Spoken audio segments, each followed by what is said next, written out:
ہمارے ہاں تسبیحات پڑھ لی جاتی ہیں اگر کبھی موقع ملے، لیکن وہ خاص انہماک، وہ خاص شوق، وہ خاص ذوق اللہ تبارک و تعالیٰ کی عبادت کا، ایک ہوتا ہے نماز پڑھنا، ایک ہوتا ہے اہتمام کے ساتھ نماز پڑھنا، یعنی ذرا وقت پہ اٹھنا، ذرا صحیح کر کے وضو کرنا، ذرا شوق سے مصلی بچھانا۔ ایک ہوتا ہے تسبیح پڑھ لینا، اور ایک ہوتا ہے ذرا تھوڑا سا نا شوق کے ساتھ اللہ کو یاد کرنا۔ آپ کبھی جو میں نے آیہ کریمہ پڑھی اس کی آپ شان نزول دیکھیں، نبی کریم صلی اللہ تعالی علیہ وسلم کے نا کچھ صحابہ اللہ کی محبت کے شوق میں حضور کی بارگاہ میں حاضر ہوئے، انہوں نے آ کے عرض پتہ کیا کیا، عرض کرنے لگے یا رسول اللہ صلی اللہ تعالی علیہ وسلم سالوں بیت گئے ہیں سجدے کرتے ہوئے، حضور سالوں بیت گئے ہیں تسبیح پڑھتے ہوئے،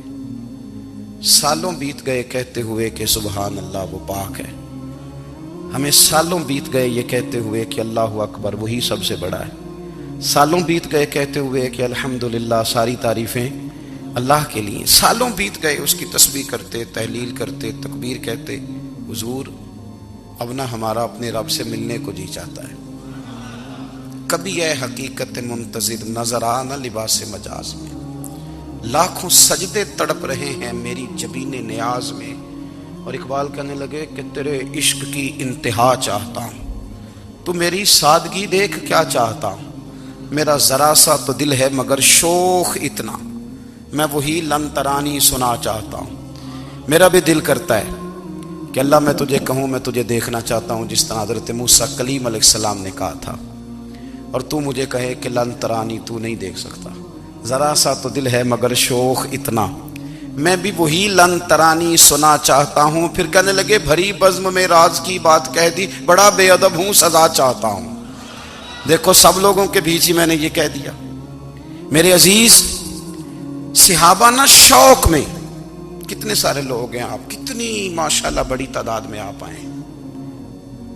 ہم بھی کبھی اس شوق میں گئے ہیں کہ ہمارے رب کو دیکھنے کو دل چاہتا ہے، ہمارا جی چاہے وہ کبھی ہمیں ملے، ہم کبھی اس کی زیارت کریں، اس کی بارگاہ کرم میں ہم حاضر ہوں۔ صحابہ نے عرض کیا یا رسول اللہ صلی اللہ تعالی وسلم ہمارا رب کہاں ہے، ہمارا نا اپنے رب کو دیکھنے کو جی چاہتا ہے۔ جب صحابہ نے یہ عرض کیا تو اللہ نے قرآن مجید نازل کیا، فرمایا وَإِذَا سَأَلَكَ عِبَادِي عَنِّي فَإِنِّي قَرِيبٌ، محبوب جب میرے بندے آپ کی بارگاہ میں آ کے میرے بارے میں پوچھے نا تو ان سے کہہ دینا میں ان کے قریب ہی ہوں، قریب ہی ہوں۔ دلیل کیا ہے؟ بھائی اذا دان، یہ جب بھی مجھ سے دعا مانگیں گے میں ان کی دعاؤں کو قبول فرماؤں گا، میں ان کے قریب ہوں، میں ان کے قریب ہوں، یہ جب بھی دعا مانگیں گے نا میں قبول کروں گا، میں ان کے قریب ہوں۔ اللہ تبارک و تعالیٰ کے بندے اللہ سے محبت کرتے، رب کی بارگاہ میں جھکتے، اس کو اپنے دکھ سناتے، اس کے پیارے محبوب صلی اللہ تعالی علیہ وسلم کا وسیلہ لے کے اس کے حضور حاضر ہو جاتے، پیشانیاں سجدوں سے روشن ہوتی۔ ہم نا ہر چیز کے لیے وقت نکالتے ہیں، ہر چیز کے لیے، لیکن عبادت کے لیے وقت نہیں نکالتے۔ ہر شے آباد ہے، ہر شے، ہماری فیس بک بھی آباد ہے، واٹس ایپ بھی آباد ہے، ہمارے ٹویٹر بھی آباد ہیں، ہماری ہر چیز آباد ہے، سب سے کم آباد ہمارا مصلی رہ گیا ہے، سب سے کم۔ وہ لوگ اب ڈھونڈنے سے ملتے ہیں جن کی بغل میں مصلی ہوتا تھا۔ میرے بھائی آپ کتنا کو دنیا کے پیچھے بھاگو گے تھکا دے گی، کتنا دولت کے پیچھے بھاگو گے تھکا دے گی۔ آپ جب اپنی زندگی میں جمع تفریق کرو گے نا تو مرتے وقت احساس ہوگا کہ سارا کچھ تو لوگوں کے لیے کیا، اپنے لیے تو کاری کچھ نہیں سکے۔ اور ہم عبادت کے معاملے میں بہانے بازی بھی کرتے ہیں، ہم کہتے ہیں اوہ رزق کمانا بھی تو عبادت ہی ہے نا، تو میں حلال روزی کے لیے جا رہا ہوں یہ بھی تو عبادت ہے نا۔ میری طرح کے لوگ کہہ دیتے ہیں کہ میں سویرے اٹھ کے مدرسے میں کچھ اسباق دیکھتا ہوں تو یہ بھی تو عبادت ہے، میں بیان کرنے کے لیے مطالعہ کرتا ہوں تو یہ بھی تو عبادت ہے نا، اتنے لمبے سفر کر کے ملک میں دنیا میں گھومتا ہوں تو یہ بھی تو میں عبادت ہی کر رہا ہوں۔ اب اسپیشل نفلوں کے لیے وقت کس طرح نکلے، اسپیشل کر کے تسبیح میں کیسے چلاؤں، میں سارا کچھ ہم بہانے بنا لیتے ہیں نا۔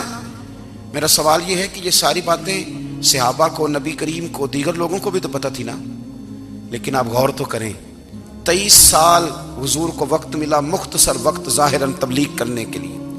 پوری دنیا میں دین بھی پھیلانا ہے. گھر میں 11 ازواج ہیں، 4 بیٹیاں ہیں، ان کی اولادیں، سارے کام کاج بھی دیکھنے ہیں. لیکن سیدہ طیبہ طاہرہ حضرت عائشہ صدیقہ رضی اللہ تعالیٰ عنہ فرماتی ہیں سارا دن تبلیغ کرتے، ہر غلام کے دکھ سنتے، گھر میں آتے تو اپنے گھر والوں کا خیال کرتے، کام میں ہمارا ہاتھ بٹاتے. قربان جاؤں، کہتی ہیں زمانہ سارا سو جاتا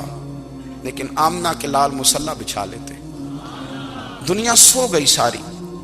سب سو گئے، جو خدام تھے، وہ جو غلام تھے وہ سو گئے. صحیح مسلم میں لفظ ملیں گے، سیدہ پاک فرماتی ہیں او میرے نبی کے غلاموں، میں نے یہ رنگ بھی دیکھا ہے کہ حضور نے اتنا کھڑے رہے، اتنا قیام کیا، اتنا قیام کیا کہ مقدس پیروں میں ورم آ گئے، سوج گئے پیر.